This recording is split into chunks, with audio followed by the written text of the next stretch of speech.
Hey everyone, this is CodeBlocks, where I teach you the basics of a specific development concept so that you can have a good start to go learn in greater detail on your own. In my last video, I showed you guys how to make a live stock price website using PHP and the IEX trading API. Today we're going to work on improving that project by making it load a lot faster and adding some stylistic stuff. If you haven't seen the last video, I'll put a link to it on the screen. Let's get started. Here's the diagram for the web page we made in the last video. The problem is that it makes one API call for every stock in the array. So let's say there's 5 stocks in your list. Each API call takes about 1 second, so that means your page is going to take about 5 seconds to load.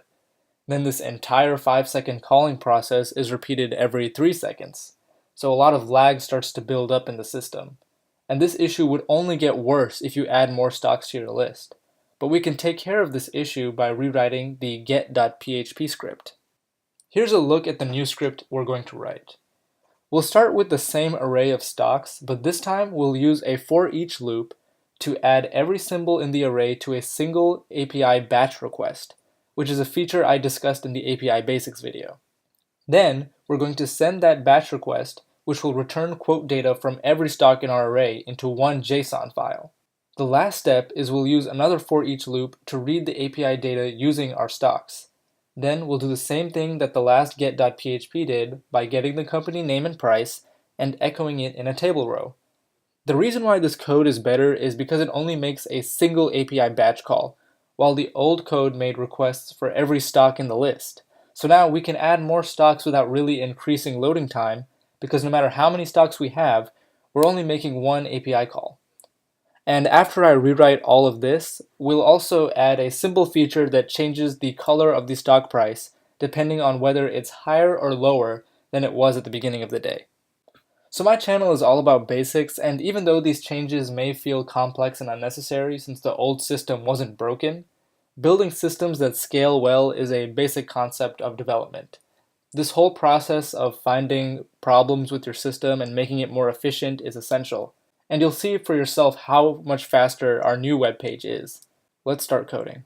So I have a copy of all my old code opened up. It's the exact same as when we left off from the previous video. All the work changes we have to make are inside get.php. But before I do that, I'm just going to change the title of this website so I can tell it apart from the old one. Just add a 2 there, save that. And now let's go into get.php and start making our changes. So to begin, I'm going to create an empty variable for all the stocks that will be inside our batch request. I'll just say lists is equal to empty quotes. That's it. Now we have to make a for each loop that will add every stock in this array into our lists variable. So we'll end up with one string that is separated by commas, similar to this one. So let's go ahead and make our new for each loop. And we're referencing the same array, so symbols, and we will call them, let's say, stock. So rather than stocks down here, just stock.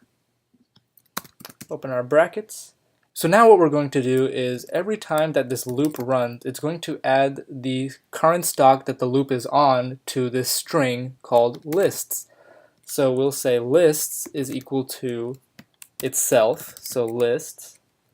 And then we'll use a period because the period is basically like an adding sign for a string. So lists is equal to lists plus the current stock, which is just called stock.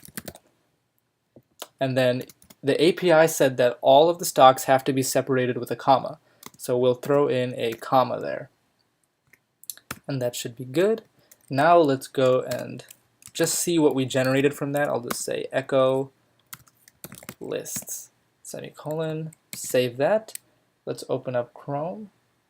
So as you can see, this is the new website. It's in the stock2 folder, and hopefully when I refresh the page, okay, we have a string with all of our stocks separated by commas, and we don't need spaces, so this is exactly what we want.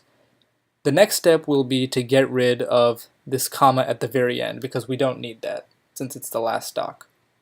To do that, we're going to use something called substring to trim off that last comma. So I'm going to separate this, and then what I'll do is I'll type substring, S-U-B-S-T-R, and then I will specify the string that we're trimming, so that would be lists, specify the starting index, and then how many characters we want to trim off from the end. So that would be -1, since we're going back 1. Put a semicolon there, and then don't forget to make lists equal to this. So we're overriding this variable up here to equal the same thing, but with the last character trimmed off, which should be the comma. So let's save that, open Chrome, and refresh the page. And sure enough, there we go, our last comma is gone. So now we're ready to actually insert this string into our API batch call and hopefully get a lot of stock data back. So to make our call, let's take all of the stuff related to making the API request and reading that data outside of this for each loop. So we'll just take this, Command X to cut it, delete that spacing, and then we'll put it right after. We actually don't need this line anymore. We'll just paste it right here. Okay. So now what we can do is we'll replace this stocks variable with lists, because that is our string from the previous for loop that we made. So let's go ahead and just type that. So now what this should be doing is returning a single JSON file with quote data for every stock. And I believe that should be everything we need. Let's go ahead and save this. And what we're looking for is the exact same thing. So it shouldn't look any different, but it should be faster. So let's go ahead and open Chrome, refresh. And now we have to wait for some updates to see if it's actually working. And yeah, all the prices just changed, so I think that means we're good to go. The last modification I want to make is a feature that changes the price font color if the stock is higher or lower than it was at the close of the previous day. To do that, we'll need another piece of data from the API that shows that price, and it is called close. So if I go into Chrome and then pull up a sample API call, we're looking for this number right here, the close. So I can make a new variable in my get.php called close.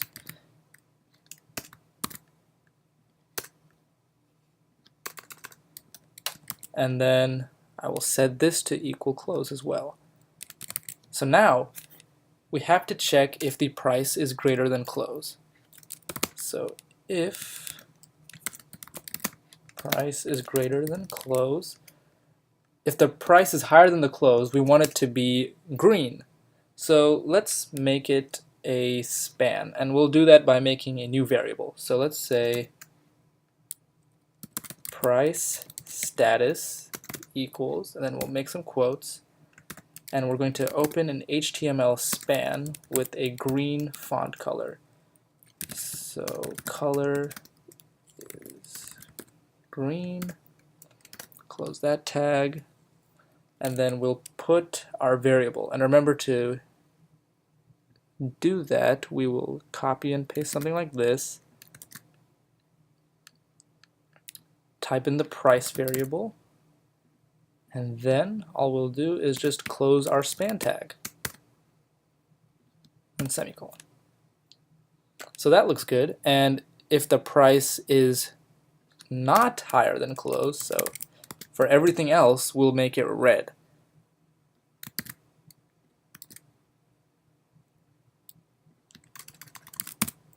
Okay, and what we can do is we'll actually change this to greater than or equal to. So if it's greater than or equal to the closing price, it'll be green. And if it's anything else, which means lower, because that's the only other thing it could be, it'll be red. So let's save that. And then the last thing we have to do is, rather than using the price variable in the table, we have to use this, price status. So I'll type that down here. It's as simple as that. We'll save it, open Chrome, and let's see how that worked. Okay, looks like they're all green. I guess that means the market's up today. So that's good. Now our stock web page actually is more useful and easy to read. But let's go ahead and see how much faster it is than the old one. So to test if our new website is faster than the old one, I have both get.php scripts loaded up. This is our new one.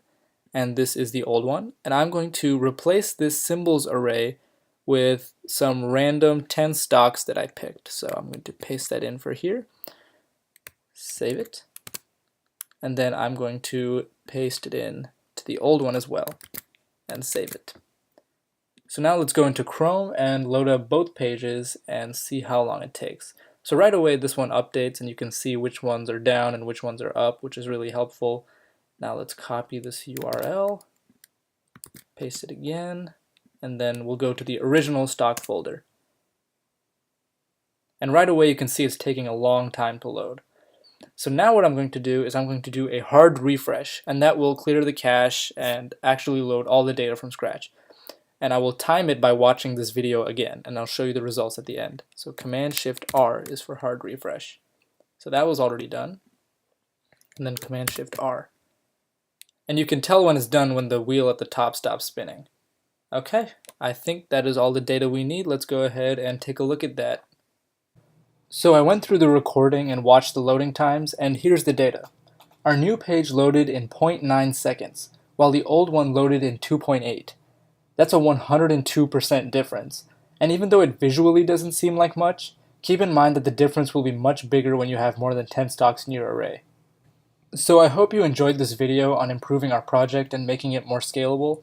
I think that's the last API video I'm going to make for a while, but I'm definitely open to visiting this topic again. I'll try to put the new code in the description, and if you have any questions, feel free to comment. If you learned something, like and subscribe. Thanks for watching.